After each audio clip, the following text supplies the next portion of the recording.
ఓం నమ శివాయ శ్రీమాత్రే నమః. మిత్రులకి శ్రేయోభిలాషులకి అలాగే నన్ను ఇంతగా ఆదరిస్తున్న యూట్యూబ్ ప్రేక్షకులందరికీ కూడా పేరు పేరు ధన్యవాదాలు. మిత్రులరా, మీ అందరికీ కూడా పరాదేవత ఎల్లవెల్లలా మీతో ఉండి మీ మనోవాంఛ నెరవేర్చాలని మనస్ఫూర్తిగా కోరుకుంటున్నాను.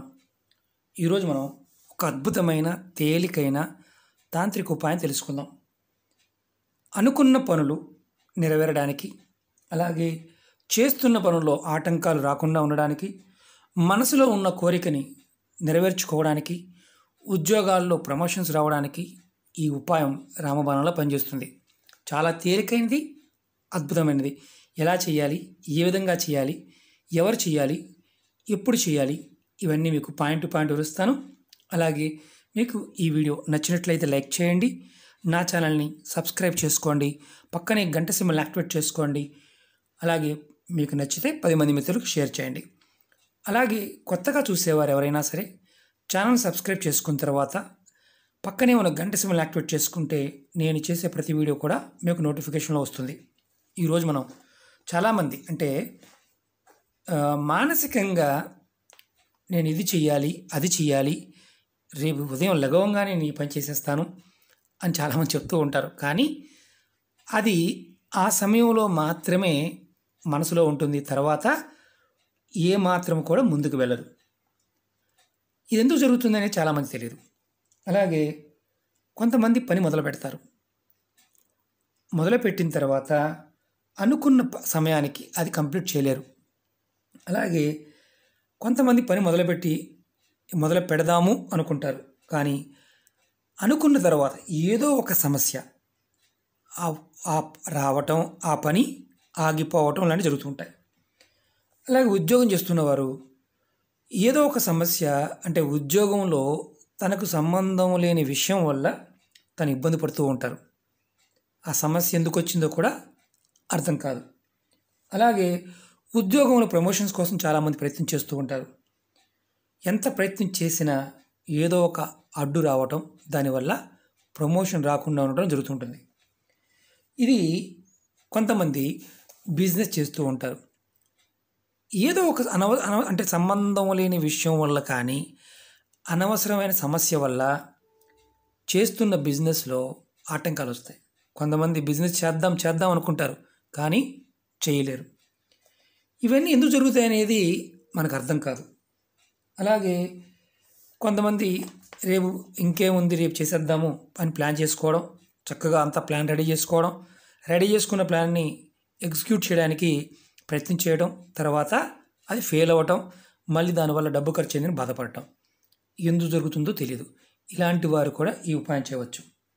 అలాగే అనివార్య కారణాల వల్ల, అంటే సంబంధం లేని కార్యాలు, అంటే మామూలుగా మనం ప్రాకృతికమైన విషయాలు, ఉదాహరణకు మనకు ఇప్పుడు ప్రస్తుతం నడుస్తున్న పాండమిక్ టైం, ఏదో చేద్దాం అనుకుంటాం, ఇలాంటి టైం రావడం, ప్రాకృతికమైన కారణాల వల్ల, అనుకోకుండా వచ్చే కారణాల వల్ల ఆటంకాలు వచ్చి ధన సంపాదనలో అడ్డంకులు రావడం, వీటన్నిటినీ మనం ఎన్నో రకాలైన పరిహారాలతో బయటపడడానికి ప్రయత్నం చేస్తూ ఉంటాం. ఈ పరిహారం చాలా తేలికైన అద్భుతమైన పరిహారం. ఇది ఆడవారైన మగవారైనా చేయవచ్చు. ఆడవారు నెలసరి టైంలో మాత్రం చేయవద్దు. అలాగే కుటుంబంలో ఎవరైనా మరణించి ఉంటే, పెద్ద కర్మ అవ్వకుండా ఉంటే చేయకూడదు. అలాగే కొంతమందికి 3 నెలలు మైలు ఉంటుంది, 6 నెలలు మైలు ఉంటుంది, కొంతమంది సంవత్సరం మైలు కూడా ఉండేవారు ఉంటారు. దేవాలయానికి వెళ్ళే అవకాశం లేని వారు మైలు ఉండి చేయవద్దు. దేవాలయానికి అంటే కొంతమందికి తల్లి చనిపోయినా, తండ్రి చనిపోయినా, బంధువులు చనిపోయినా కొంతమంది సంవత్సరాల మైలు ఉంటుంది, కొంతమందికి 3 నెలలు ఉంటుంది, కొంతమందికి 6 నెలలు ఉంటుంది. కాబట్టి మీకు ఉన్న విధానాన్ని బట్టి ఈ ఉపాయాన్ని చేయండి. ఈ ఉపాయానికి కావాల్సింది మీకు ఒక ఒక్క, అలాగే చిల్లర కావాలి, కుంకుమ కావాలి, సింధూరం కావాలి, కొంచెం బియ్యం కావాలి. అలాగే మీ ఇంట్లో విఘ్నేశ్వరుడి బొమ్మ కానీ పటం ఉన్నా పర్వాలేదు. ఇవన్నీ రెడీ చేసుకోవాలి. ఈ ఉపాయాన్ని బుధవారం నాడు మొదలుపెట్టాలి. మళ్ళీ బుధవారం మొదలుపెట్టి నెక్స్ట్ బుధవారం వరకు మీరు కంటిన్యూ చేయాలి. ఆడవారైనా మగవారైనా ఎవరైనా చేయవచ్చు. బుధవారం రోజు ఉదయం నిద్రలేవగానే చక్కగా తలస్నానం చేసి మీ పూజా మందిరంలో మీ దేవుడి ముందు దీపం పెట్టి ఆ తర్వాత ఇలా గణపతి పటం ముందు కానీ బొమ్మ ముందు కానీ చక్కగా ఇలా ₹1 ముందు పెట్టండి. రూపాయి కానీ, ₹2 కానీ, ₹5 కానీ ఏదైనా సరే ఒక కాయిన్ పెట్టండి.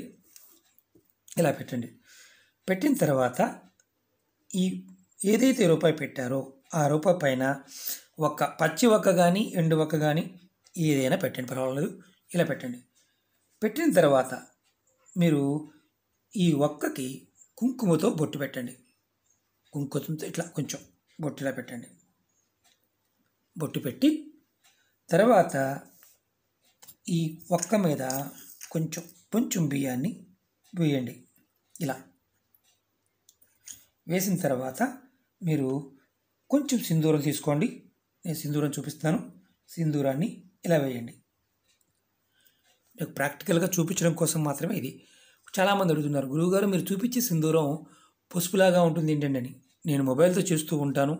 హై ఎండ్ కాదు, స్టూడియో కాదు, కాబట్టి ఈ కాషాయం కలర్ కూడా మొబైల్లో పసుపులాగానే కనిపిస్తుంది.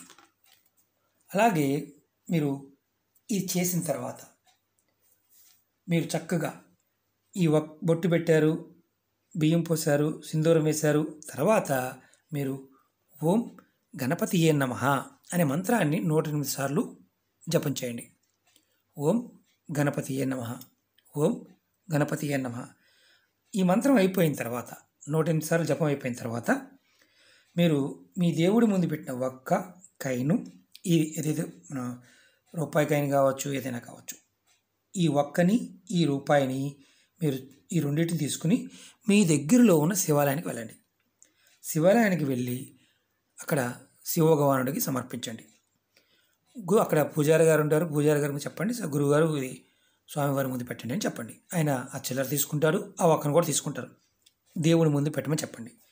తర్వాత మీరు ఏం చేస్తారంటే, మీరు పెట్టిన తర్వాత నంది చెవులో మీరు గుర్తుంచుకోవాల్సింది ఏంటంటే, నంది చెవులో మీరు ఏదైతే మీ మనసులో ఉన్న కోరిక ఉందో, సమస్య ఉందో, మీరు దేంతో ఇబ్బంది పడుతున్నారో ఆ సమస్య గురించి చెప్పండి.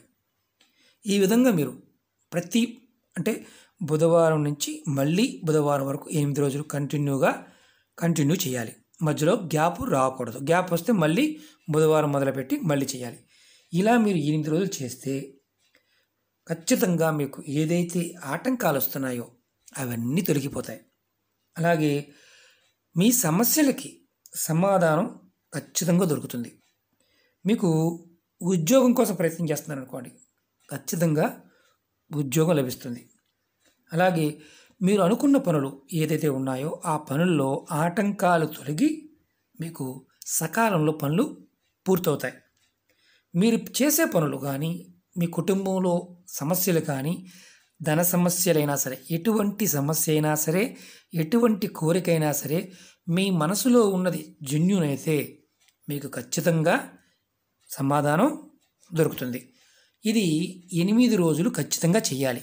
8 రోజులు మాకు కుదరదండి, మధ్యలో ఆటంకం వచ్చిందంటే మళ్ళీ మొదటి నుంచి చేయాలి. ఆడవారైనా మగవారైనా ఒక 8 రోజులు చేయండి. ఆ తర్వాత మీకు పని అవ్వలేదు, మళ్ళీ బుధవారం స్టార్ట్ చేసి మళ్ళీ బుధవారం వరకు అలా 5 సార్లు ప్రయత్నం చేయవచ్చు. 5 సార్లు చేసినా పని అవ్వకపోతే ఈ ఉపాయం చేయకూడదు. అంటే 5 ఎందులు ఫస్ట్ 8 రోజులు చేసి మీరు ఆపేయవచ్చు. తర్వాత పని అవ్వలేదు, మళ్ళీ 8 రోజులు మళ్ళీ ప్రయత్నం చేయండి. ఎందుకంటే గణపతికి మన ఇంటి దగ్గర ప్రేరేపించి తీసుకువెళ్ళి ఎవరైతే తండ్రి ఉన్నారో ఆయనకి ఇచ్చి నందికి చదవడం వల్ల ఖచ్చితంగా మన మనసులో ఉన్న ప్రతి కోరిక, ప్రతి సమస్యకి సమాధానం దొరుకుతుంది. చాలామంది దేవాలయాల్లో, శివాలయాల్లో మనం చూస్తూ ఉంటాం, నంది చెవులు చెప్తూ ఉంటారు. మనం ఏదో అనుకుంటాం, చాలా తెలియదు కదా. ఎందుకంటే శివుడికి చెప్పే కోరిక నంది చెవులు చెప్తే ఖచ్చితంగా మన కోరిక నెరవేరుతుంది. ఇది చాలామందికి తెలుసు, కొంతమందికి తెలియదు. మరి ఈ బియ్యాన్ని ఏం చేయాలండి? ఈ కుంకుమ మనం ఇంట్లో ఉన్నాయి కదా, వీటిని పక్షులకి ఆహారంగా పెట్టండి. ఇది 8 రోజులు కూడా అలా చేయండి. 8 ఒక్కలు, 8 కాయిన్స్ మీరు ముందే రెడీ చేసుకోవచ్చు. చక్కగా ఈ పని చేసిన తర్వాత అద్భుతంగా మీకు ఉద్యోగము, వ్యాపారము, ధనరాబడి, కుటుంబంలో ఉన్న సమస్యలు ఇవన్నీ తొలగిపోతాయి. గణపతిని ఆరాధించి ఎప్పుడైతే శివారాధన చేస్తామో, శివుడికి సమర్పిస్తామో, నంది చెవులో చెప్తామో, అప్పుడు మనకు ఏదైతే గ్రహాల యొక్క అనుకూలత లేకపోయినా, అంటే ఇబ్బందులు ఉన్నప్పటికీ కూడా ఆ ఇబ్బందులు ఆగి అనుకున్న పనులు పూర్తవుతాయి. ఇది ప్రయత్నపూర్వకంగా చేసి చూడండి. మీకు వీలైతేనే చేయండి. నేను మిమ్మల్ని ఎవరిని బలవంతం పెట్టను. ఎందుకంటే ఆ పరాదేవత మీకు ఆ సంకల్పాన్ని ఇవ్వాలని మనస్ఫూర్తిగా కోరుకుంటున్నాను. అందరం బాగుండాలి. ఆ దేవత పరిపూర్ణంగా నమ్మినప్పుడు మనకి ఈ ప్రకృతి, మన చుట్టూ ఉన్న ప్రకృతి మనకు సహకరిస్తుంది. కాబట్టి ప్రయత్నించండి. మిత్రులారా, మీకు ఈ వీడియో నచ్చినట్లయితే లైక్ చేయండి, 10 మంది మిత్రులకి షేర్ చేయండి, పక్కనే ఉన్న గంట సింబల్ని యాక్టివేట్ చేసుకోండి. అలాగే కొంతమంది మిత్రులు అనేక రకాల సమస్యల గురించి అడుగుతూ ఉన్నారు. మీరు నా వీడియోస్లోకి వెళ్ళండి. మీకు ఏదైతే చేయగలుగుతారో, సమయము, పదార్థము మీకు అందుబాటులో ఉంటాయో అది వీలైనప్పుడు మాత్రమే చేయండి. అలా కాకుండా బియ్యం చెప్పాం కదా, బియ్యం లేవు మా దగ్గర, జొన్నలు ఉన్నాయి, జొన్నలతో చేయవచ్చు అని అడిగేవారు కూడా ఉంటారు. ఏ ఉపాయానికి ఏ పదార్థం అయితే చెప్తామో ఆ పదార్థంతోనే ప్రయత్నించేయండి, ఫలితాలు వస్తాయి. అంతేకాని సబ్స్టిట్యూట్గా ఆలోచించమాకండి. ఎందుకంటే ఇవి పదార్థంకున్న తాంత్రికమైన శక్తి మన ఆత్మశక్తితో మన మనసుని ప్రేరేపించి మనకి పనులు అవడానికి ఈ ఉపాయాలు. మీకు అర్థమైందని అనుకుంటాను. ఓకే మిత్రులారా, ఓం నమః శివాయ, శ్రీమాత్రే నమః.